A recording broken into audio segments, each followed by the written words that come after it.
사랑하고 축복합니다. 벌써 3일이 다 지났네요.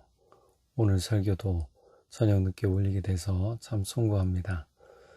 오늘 야고보서 이제 5장 1절에서 6절까지의 말씀 제목 볼까요? 부요할수록 겸손하라.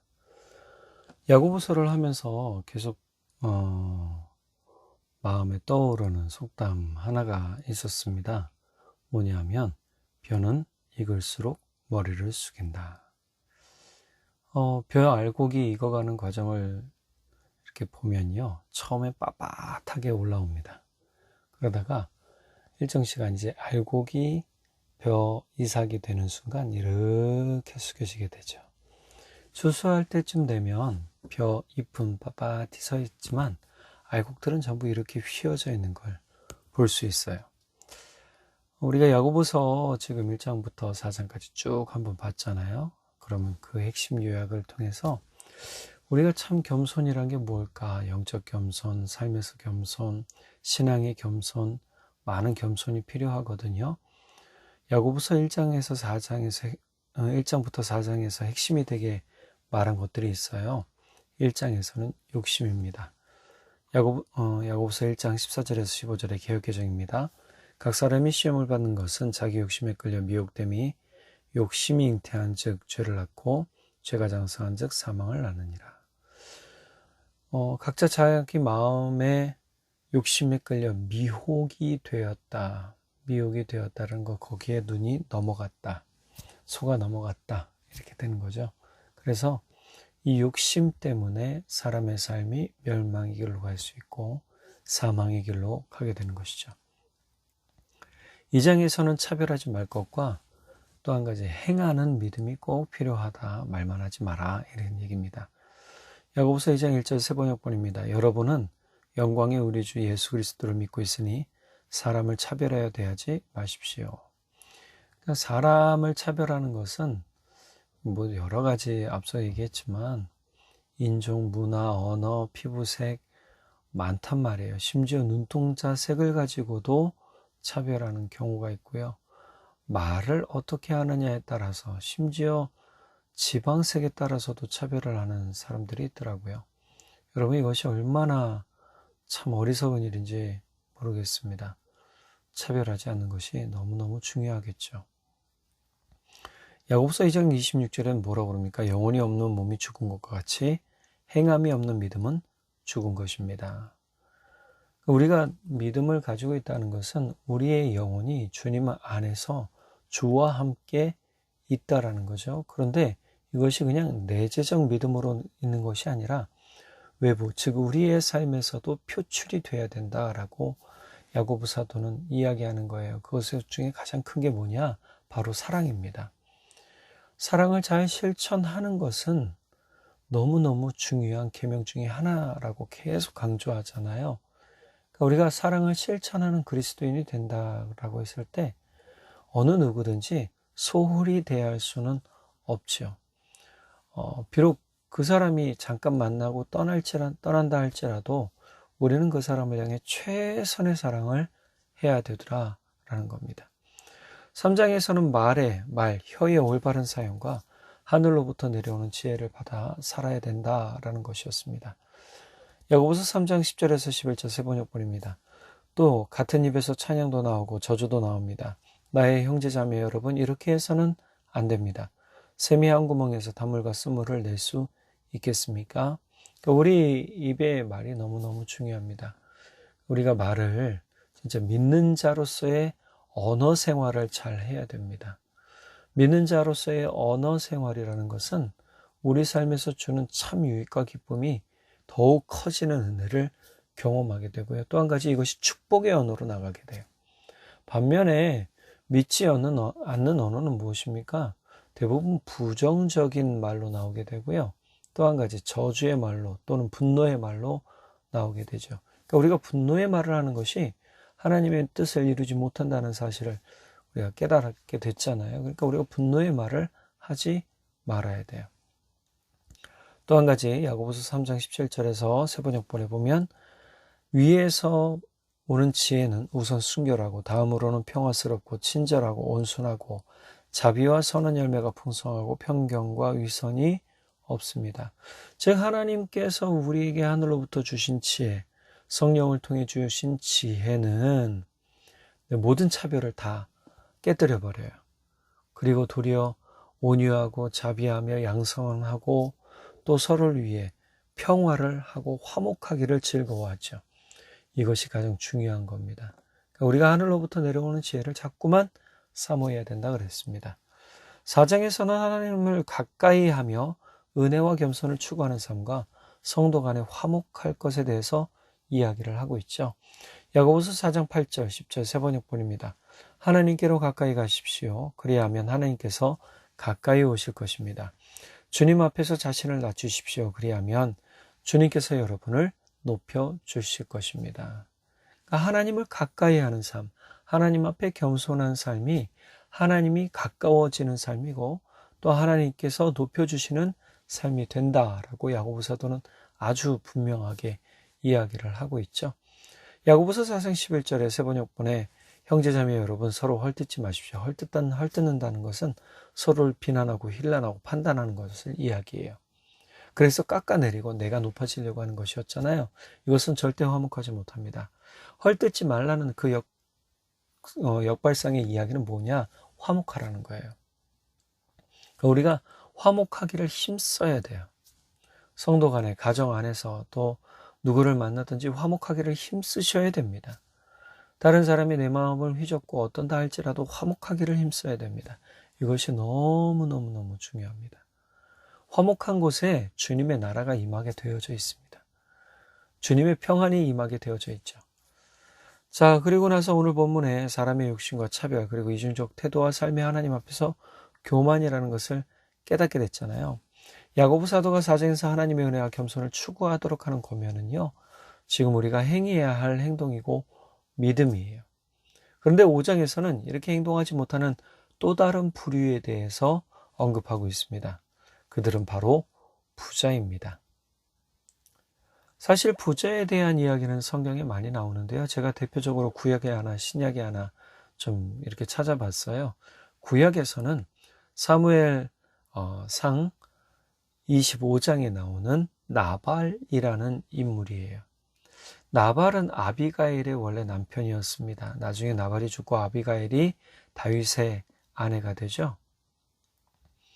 자, 이 나발이라는 사람을 25장 3절 하반절에는 뭐라고 표현하느냐? 이렇게 그 사람을 이야기하고 있어요. 공동번역입니다.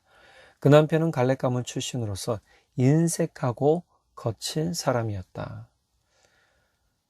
다윗이 바란 광야로 이제 사무엘이 죽게 되고 그곳에서 장례를 치르고 바란 광야로 사람들과 함께 내려갑니다. 자, 그곳에서 이제 숨어 지내게 되죠. 자, 숨어 지내면서도 할 일을 했어요. 뭐예요? 주변에 이스라엘 사람들이 다른 타민족이 와서 노예를 끌고 가면 포로로 끌고 가면 가서 전쟁 치르고 되찾아왔어요. 이런 일들을 했단 말이죠. 그리고 지역을 지켜줬어요.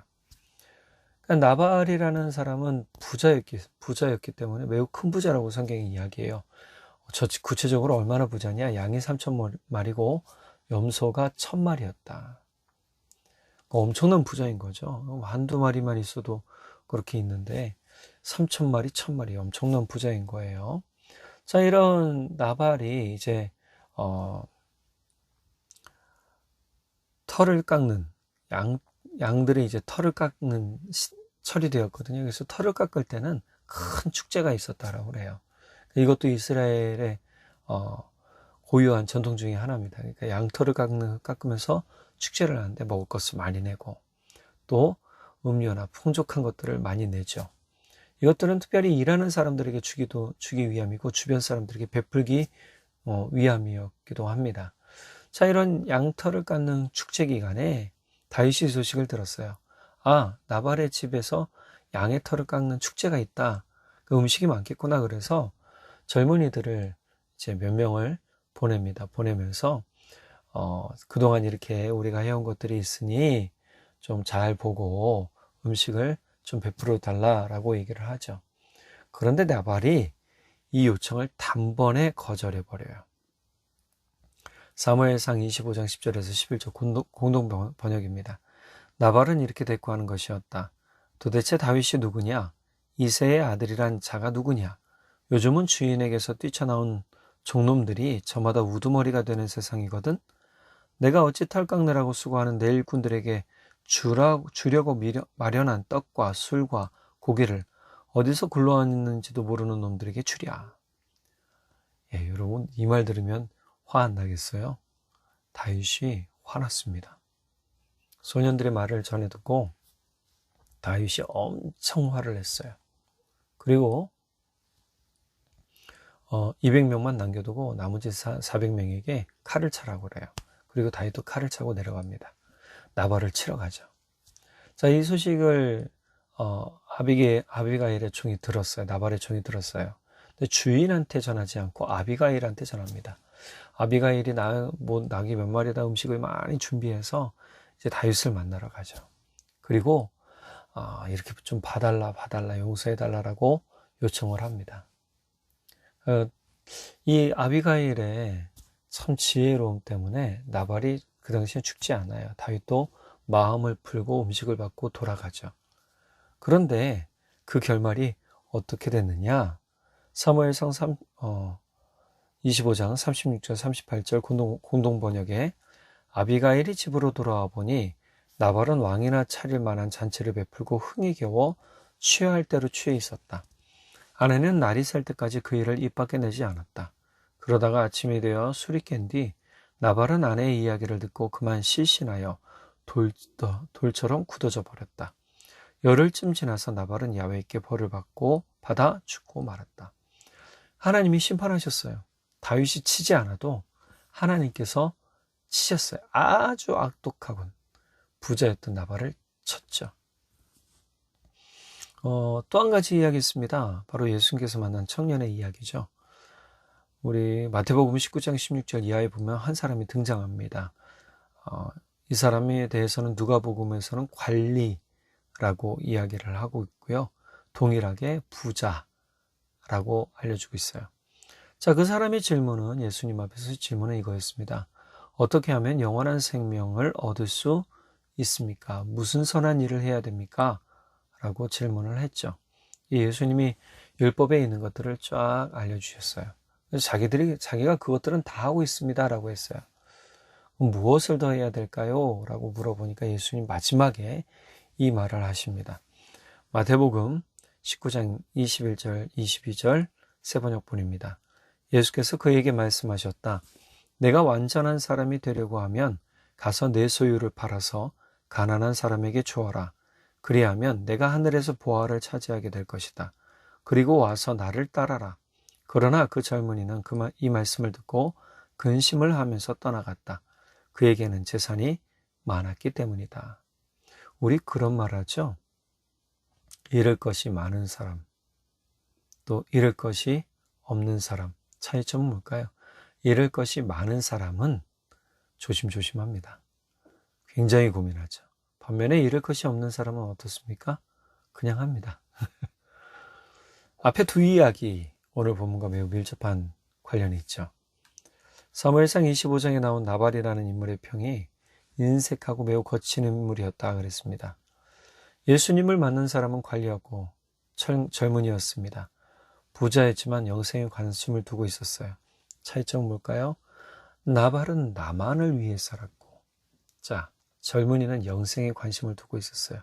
근데 둘 다 참 안타까운 결말을 맞이하죠. 나발은 하나님의 심판을 받아 죽었고, 이 젊은이는 예수님의 말씀을 듣고 근심하며 예수님을 떠나갔어요. 자, 이후에 예수님께서 제자들에게 하신 말씀이 뭘까요? 네, 부자가 하늘나라에 들어가는 것이 낙타가 바늘귀에 들어가는 것보다 어렵다. 낙타가 바늘귀에 들어가는 게 더 쉽다는 얘기잖아요. 불가능한 얘기인데 예수님은 그렇게 비유를 하셨어요. 더 어려운 일이다. 야고보 사도는 예수님께서 만난 젊은 부자 관리를 아마 직접 봤을 겁니다. 이야기도 들었겠죠. 그렇게 부자가 진짜 하나님 나라에 들어가는 것이 얼마나 어려운 일인지를 깨달았고요. 특히 부자인 사람들에게 앞서 차별하지 말 것과 더불어 오늘 말씀을 그래서 하고 있는 거예요. 야고보 사도는 부자인 사람들에게 1절에서 6절에서 경고를 하며 왜 이 경고가 필요한지를 알려주고 있어요. 우선 야고보 사도는요, 부자들에게 닥쳐올 비참한 일을 생각하고 울며 부르짖으라고 합니다. 자, 닥쳐올 일이 뭘까요? 비참한 일이죠.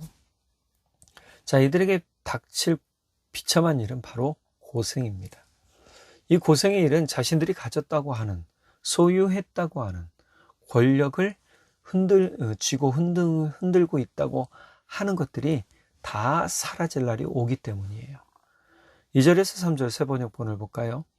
여러분의 재물, 곡식은 썩고 여러분의 옷들은 좀 먹었습니다. 여러분의 금과 은은 녹이 슬었으니 그 녹은 장차 여러분을 고발할 증거가 될 것이요 불과 같이 여러분의 살을 먹을 것입니다.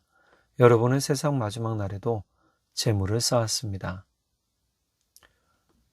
마치 세상 마지막 날, 즉 예수님께서 다시 오시고 심판의 날이 이르렀음에도 영생에 관한 소망과 구원에 대한 소망보다 자신이 소유할 수 있는 모든 재물을 모으는 것에만 집중하고 관심을 가진 어리석은 사람들의 모습을 지금 야고보 사도가 이야기하고 있는 거예요. 사람들의 욕심이 끝이 없다는 것을 이미 1장에서 야고보 사도가 말했잖아요. 야고보 사도는 부자들이 진짜 하나님의 나라에 들어가기가 어렵다는 것을 다시 한번 오늘 이 본문을 통해서 확인시켜주고 있는 거예요. 야고보 사도가 말한 것처럼 금과 은이 녹이 쓸까요? 금은 보화가 녹이 쓸까요? 그렇지 않죠. 녹은 않습니다. 물론 옷은 좀 먹고 곡식은 썩습니다. 하지만 금은 보화는 녹슬진 않죠. 몇 천 년이 지나도 그것은 그대로 그 색을 가지고 있죠. 자, 그런데 왜 녹이 슬었다고 할까요? 이것은 하나님 나라에서 아무 의미가 없다라는 말이에요. 이런 보화들은요, 아무 의미가 없어요.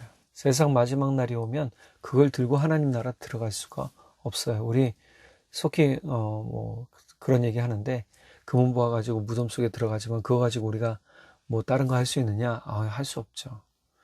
하나님 나라에서 내가 가진 금은 보화를 가지고 집을 살 수 있을까요? 그것으로 신분을 얻을 수 있을까요? 구원과 영생을 살 수 있을까요? 그러지 못한다는 겁니다. 야고보 사도는 아주 정확하게 말해요. 하나님 나라에서는 그러한 물질이 아무 소용이 없다. 이 얘기하는 겁니다. 그럼 우리가 이 땅에서 열심히 모으는 수고가 아무 의미가 없다라는 거예요. 그런데 이 열심히 모으는 사람들의 특징이, 야고보 사도가 말하는 특징은 뭐예요? 네, 나를 위해 모으는 거예요. 자, 도리어 이런 것들을 모으기 위해 힘쓴 것들이 고발의 증거가 되고 불과 같이 살을 먹을 것이라고 이야기하죠. 그렇다면 이들이 재물, 곡식과 금은 보화를 모으기 위해 어떤 악한 일을 했는지 야고보 사도가 하는 말을 좀 볼까요?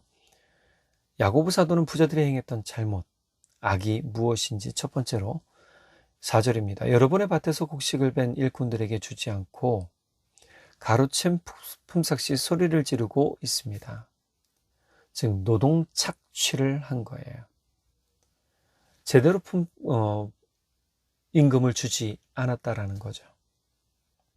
부자들이 자신의 재물을 쌓기 위해 부정축제를 아주 잘 하고 있었다라고 지금 야고보 사도는 이야기하고 있는 겁니다. 아주 적나라하죠. 자, 이들은 일꾼들에게 이런 값을 정당하게 치르지 않았어요. 지불하지 않았어요.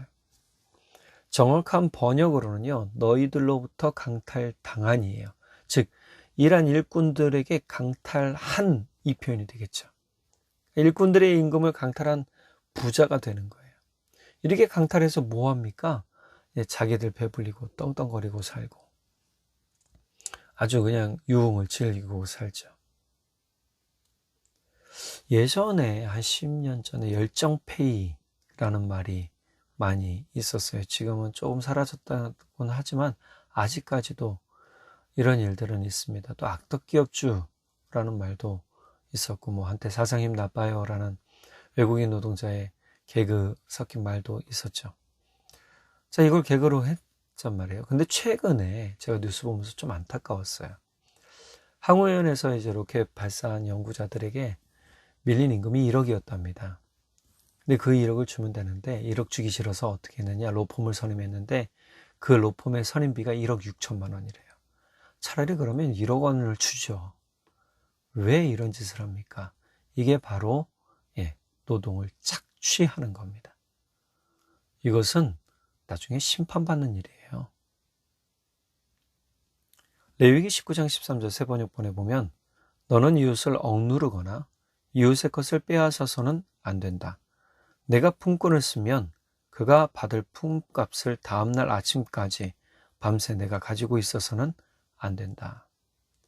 즉 일한 일꾼의 품삯은 그날 다 지불해야 된다는 거예요. 왜냐하면 일꾼들에게는 그것이 하루의 양식을 살 수 있는 돈이었기 때문이에요. 이 돈을 받지 못하면 그들은 하루를 또 굶게 되는 것이죠. 신명기 24장 14절 15절 세번역본에 보면 같은 결의 가운데서나 당신들 땅 성문 안에 사는 외국 사람 가운데서 가난하여 품팔이하는 사람을 억울하게 해서는 안 됩니다.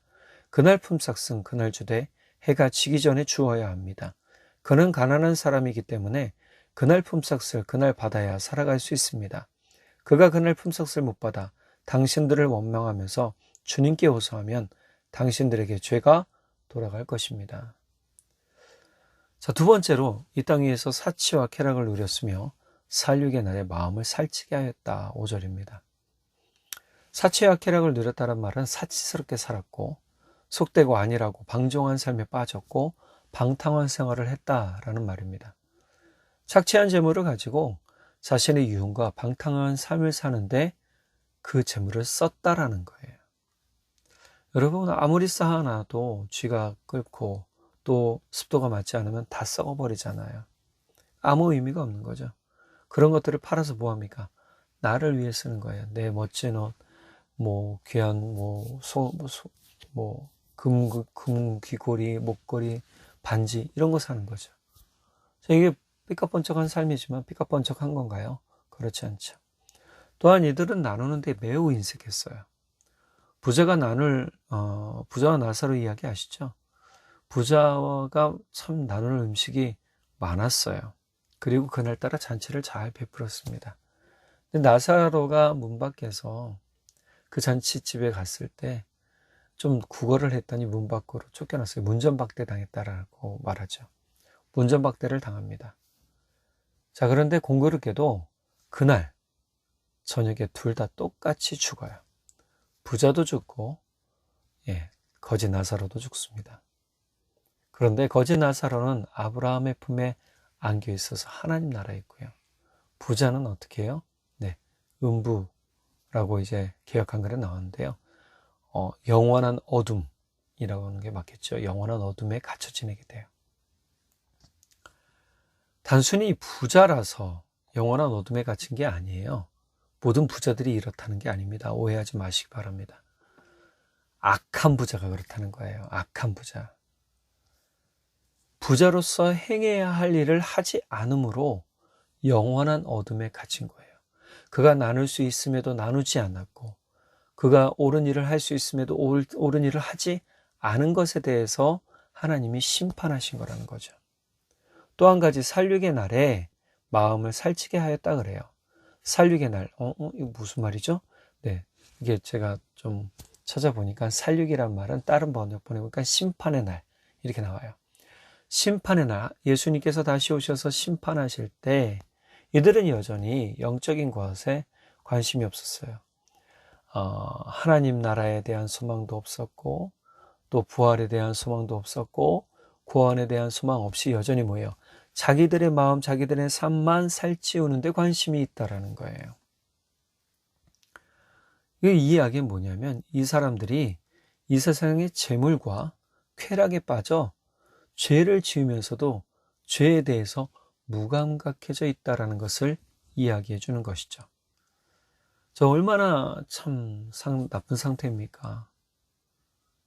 육체만을 만족하게 하는 삶을 산다라는 것만큼 참 불쌍한 건 없는 것 같습니다. 부자들은 심판의 날이 오지 않을 것이라고 생각하며 열심히 재물을 모으죠. 그리고 그렇게 씁니다. 하지만 심판은 다가오죠. 심판의 날이 경고되었음에도 죄를 지었던 조상들의 어리석음을 반복하고 있는 것을 지금 야고보 사도는 지적하고 있는 거예요. 자, 우리가 이제 말씀 가운데 마지막 부분을 좀 볼까요? 의인을 정죄하고 죽였습니다. 6절입니다. 여기서 말하는 의인, 또 다른 번역본에는 옳은 자, 의로운 자 이렇게 얘기를 하는데요. 자, 이게 무슨 뜻이냐? 예수님 얘기하는 것 같은데 예수님 아니고요. 가난하지만 하나님의 뜻대로 살아가면서 부자들에게 착취당한 사람들을 뜻한답니다. 자, 가난하지만 하나님의 뜻을 행하는 사람과 부유하지만 하나님의 뜻을 행하지 않는 사람들, 대비적이죠. 자, 이런 사람들이 착취를 당하지만 6절 뭐라고 그럽니까? 그는 너희에게 대항하지 아니하였느니라. 예수님도 그러셨어요. 예수님도 진짜 정죄 당하고 죽으셨어요, 십자가에. 그런데 예수님이 대항하지 않으시고 십자가에 못 박혀 죽으셨어요. 근데 이 가난한 사람들의 모습이 그렇더라는 거예요. 착취당하는 사람들의 모습이 그렇더라는 거예요. 자, 여기서 또 정죄라는 말이 나와요. 의인을 정죄하고 라고 나오죠. 정죄하다라는 뜻은요, 유죄를 선언하다라는 뜻이랍니다. 즉, 가난한 사람들을 착취하는 것도 모자라서 악법을 통해서 이용해서 이 노동자들을 짓밟고 결국 부자들의 극악한 행포 때문에 이 노동자들, 가난한 일꾼들은 죽음으로 내몰리게 된다라고 이야기하는 것이죠. 자, 우리 세상이 참 부조리한 것 같이 느껴집니다. 근데 제가 새벽에 그 새벽 말씀 준비하면서 느낀 게 있어요. 하나님의 말씀은 더딘 것 같으나 더디지 않다. 이들의 원성과 이들의 진짜 애끓는 절절한 심정, 그 소 우는 소리, 하나님이 외면하지 않으십니다. 4절 후반절 볼까요? 품꾼에게 주지 아니한 삭시 소리를 지르며 그 추수한 자의 우는 소리가 만군의 귀에 들렸느니라. 만군의 귀, 주의 귀에 들렸다. 그러니까 우리는 하나님께 부르짖을 수밖에 없어요. 그러니까 이 이야기를 보면서 우리 그런 얘기 생각나는데 유전무죄, 무전유죄라는 말이 있죠. 참 세상에서는 돈 없으면 참 비참한 삶인 것 같아요. 그런데 그런 비참함에 눌리지 말아야 됩니다.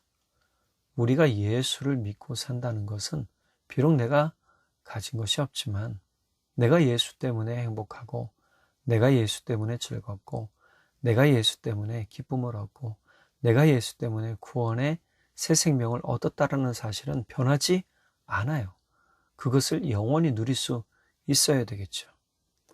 자, 이제 말씀을 마무리 지으면 이 야고보 사도가 이야기한 부자들의 모습이 모든 부자들이 그렇다라는 게 아니라는 거 다시 한번 말씀드립니다. 오해하지 마세요. 다시 한번 말씀드리는 건 일부 부자들이 그렇다라는 거죠. 악한 부자들이 있더라는 거예요. 야고보 사도는 이 악한 부자들이 그렇게 해서 어떻게 해요? 하나님의 심판을 받게 될 것이라고 이야기를 하는 것이죠. 반면 진짜 선한 부자들도 성경에 나와요. 아브라함은 부자였지만 하나님의 친구였어요. 하나님과 동행했죠. 욥은 부자였지만 뭐라고 그럽니까? 의인이었어요. 그가 고난받았지만 다시금 의인으로서 부자로서의 삶을 살아가잖아요. 그러니까 선한 부자가 된다라는 의미를 따져본다면 우리는 하나님이 기뻐하실 만한 부자로서의 삶을 살아가야 돼요. 지금 내가 비록 가난하지만 주님이 또 물질 부어주셔서 부유해질 수 있는 상황이 올 수도 있단 말이에요. 여러분 그것도 꿈꾸셔야 됩니다. 왜냐하면 내 상황은 늘 언제나 이래라가 아니에요. 우리의 상황은 역전될 수 있어요. 그런데 그 역전되는 순간에 우리가 하나님을 잃어버리면 악한 부자와 별반 다른 게 없죠. 하나님께서 내게 모든 것을 주시고 하나님이 내게 베풀 은혜를 주셨다면 우리는 그 은혜를 기꺼이 쓸 수 있어야 되는 것입니다. 정직한 부자, 하나님의 뜻을 행하는 부자를 지금 하나님이 찾고 계십니다. 부유할수록 겸손해지는 삶과 신앙이야말로 하나님께서 칭찬하시고 하나님께서 기뻐하시는 믿음이요 삶입니다. 그러니 우리가 마음에 먼저 부자가 되고, 우리 마태복음 말씀 잘 보면 심령이 가난한 자는 복이 있나니 천국이 저희들 것이며 그랬잖아요. 마음이 하나님 나라로 먼저 부유해지는 삶을 누릴 때 우리가 실제 삶에서도 하나님의 부유함을 누릴 수 있다는 것을 깨닫는다면, 여러분, 부유한 사람은 하나님 앞에 겸손해져야 되는 것입니다. 우리가 늘 하나님 앞에 머리 숙이고 또 무릎 꿇고 하나님을 경외하며 경배하고 하나님을 기뻐하는 부자로서의 삶을 살아가기를 예수님의 이름으로 간절히 축복합니다. 기도하겠습니다. 사랑의 주님, 참 감사합니다. 오늘 악한 부자들에 대한 이야기를 야고보 사도의 편지를 통해서 보고 깨닫게 되었습니다. 무엇이 악한 것입니까? 하나님 앞에 자만하고 사람들을 착취하고 함부로 대하는 것이 바로 교만이요, 자만이요, 오만입니다. 우리가 그러한 삶 살지 않게 도와주십시오. 우리의 삶이 주님의 은혜로 말미암아 부유하게 되어졌을 때 우리가 하나님이 주신 은혜를 잃어버리지 않게 하시고 잊어버리지 않게 하시고 늘 하나님 앞에 겸손함으로 무장하여서 하나님이 기뻐하시고 하나님이 즐거워하시는 복된 삶이 되도록 은혜를 더하여 주시고, 우리 서로가 주님의 은혜로 말미암아 풍성한 부자가 되고 주님의 사랑으로 말미암아 풍성한 부자로서 살 때 세상 가운데 두려울 것이 없고 세상을 넉넉히 이기게 되는 줄 믿습니다. 주님, 우리의 모습을 다른 세상 사람들과 비교하지 말게 하시고 오직 우리가 주만 바라보며 살아가는 복된 심령 되도록 성령 하나님 붙들어 주십시오. 주님께서 놀라우신 은혜와 사랑 가운데 우리 성도님들에게 하늘의 문과 땅의 복으로 함께 하실 것을 믿고 감사드리며 우리 주님 예수 그리스도의 이름으로 기도드렸습니다. 아멘. 우리 성도님들 남은 시간 또 잘 보내시고 주일날 건강한 모습으로 뵙도록 하겠습니다. 사랑하고 축복합니다.